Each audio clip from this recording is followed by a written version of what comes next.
Assalamualaikum warahmatullahi wabarakatuh. Perkenalkan, nama saya Nuriza Salsabila. Saya dari kelas Biologi A angkatan 2019. Di sini saya akan mempresentasikan mengenai turunan ektoderm pada sistem saraf.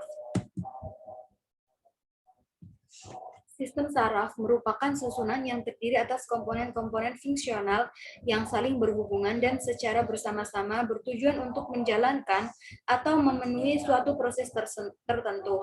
Saraf merupakan bagian terpenting dari sistem koordinasi dalam tubuh yang memiliki tugas untuk menyampaikan rangsang dari reseptor yang kemudian akan dideteksi dan direspon oleh tubuh. Secara garis besar, sistem saraf merupakan suatu sistem dalam tubuh yang tersusun atas berjuta-juta sel saraf dengan berbagai bentuk. Fungsi sistem saraf itu sebagai media untuk berkomunikasi antar sel maupun organ, serta sebagai pengendali sistem organ yang sama. Sistem saraf terdapat sistem saraf otonom dan sistem saraf pusat. Untuk sistem saraf pusat itu berfungsi untuk mengendalikan gerakan yang dikehendaki, ataupun sistem saraf otonom itu berfungsi untuk mengendalikan gerak otomatis.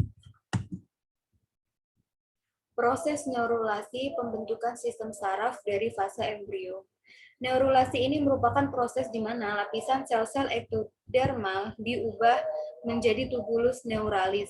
Proses neurulasi ini diawali dari pembentukan lamina neuralis, kemudian mengalami invaginasi menjadi sulcus neuralis, dan terbentuk tubulus neuralis.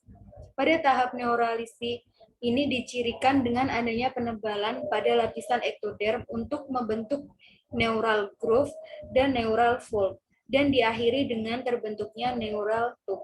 Prosesnya ini dimulai dari fase embrio pada saat memasuki tahap neurulasi yang akan terjadi penebalan ektoderm saraf pada sisi dorsal embrio. Penebalan ini berbentuk keping sehingga disebut dengan keping saraf atau neural plate dan endoderm. Perkembangan lapisan ektoderm ini akan membentuk sistem saraf, otak, dan mata. Pembentukan neural plate, neural fold, dan neural groove. Yang pertama ada neural plate.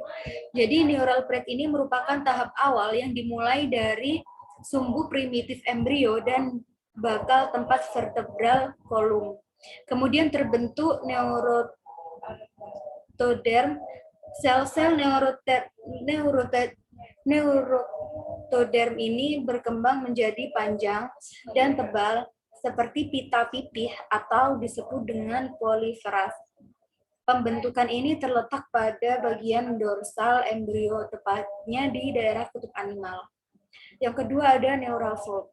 Setelah neural plate terbentuk, maka akan diikuti dengan penebalan bagian neural plate itu sendiri, karena pertumbuhan dan perkembangan sel ektoderm epidermis lebih cepat dibandingkan dengan pertumbuhan ektoderm neural yang mengakibatkan lapisan neural plate menjadi tertekan dan mengalami pelekukan di bagian dalam. Dan yang ketiga atau yang terakhir ini ada neural groove. Neural groove ini yaitu pematangan neural terjadi saat lipatan dari kedua sisi lempeng neural secara bersama dan akan diiringi dengan terbentuknya neural groove atau parit. Bagian samping neural groove akan melengkung ke atas dan menyatu lalu membentuk suatu tabung yang dinamakan neural tube. Dan ini ada macam-macam neurulasi. Yang pertama ada neurulasi primer. Pada neurulasi primer ini, di mana neural tube itu terbentuk akibat adanya proses pelekukan atau invaginasi dari lapisan ektoderm neural yang diinisiasi oleh notochord.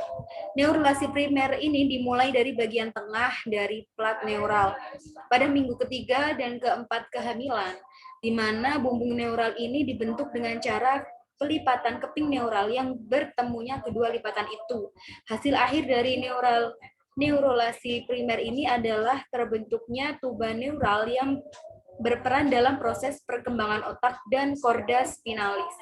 Bagian ektoderm yang ditempatkan pada bagian internal neural tube ini akan membentuk otak dan sumsum tulang belakang. Jadi contoh dari neurulasi primer ini yaitu ada di amfibi, reptil, aves, dan mamalia. Dan selanjutnya ada neurulasi sekunder.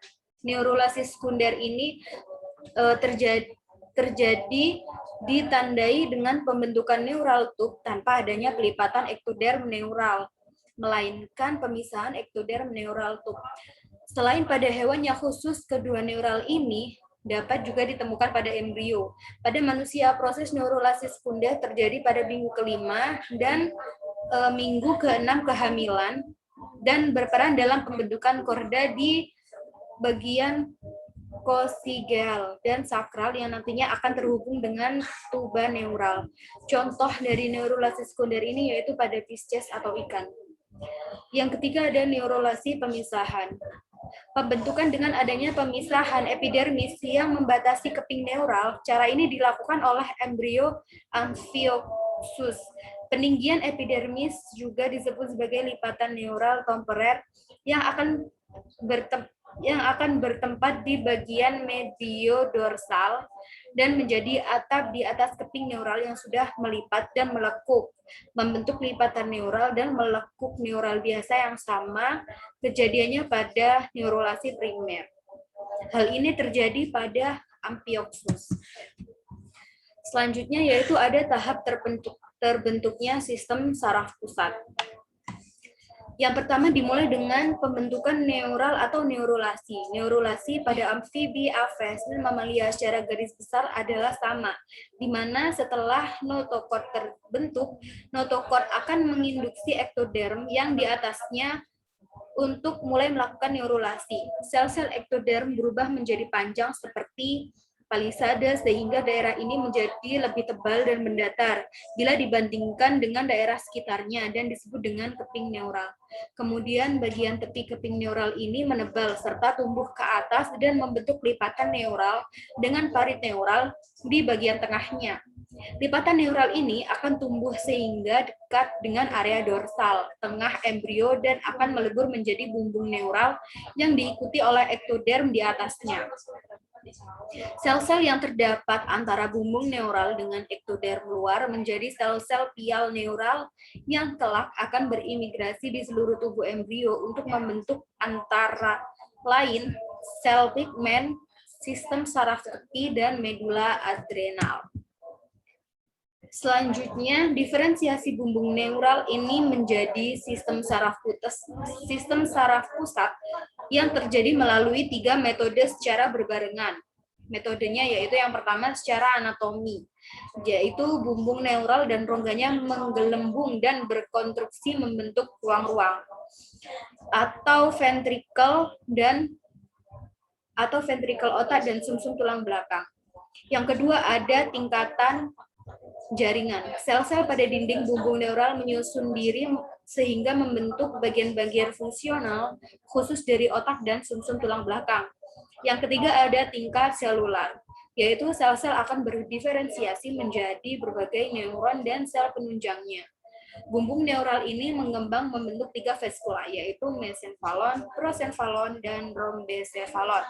Pada waktu ujung posterior bumbung neural menutup, dibentuk penonjolan baru berupa vesikula optik yang menonjol dari kedua sisi di lateral optik depan. Mesencephalon itu tidak berubah dan rongganya menjadi aquaduk cerebral. Rhombecephalon itu terdiferensiasi menjadi metencephalon dan di sebelah anterior dan melencephalon ini di sebelah posterior atau posterior. Melencephalon ini akan kelak menjadi medula oblongata, sedang metencephalon itu akan menjadi cerebellum dan pons farol. Nah, itu adalah sedikit penjelasan mengenai turunan ektoderm pada sistem saraf. Sekian dari saya, maaf apabila ada kesalahan kata ataupun tulisan yang kurang tepat. Assalamualaikum warahmatullahi wabarakatuh.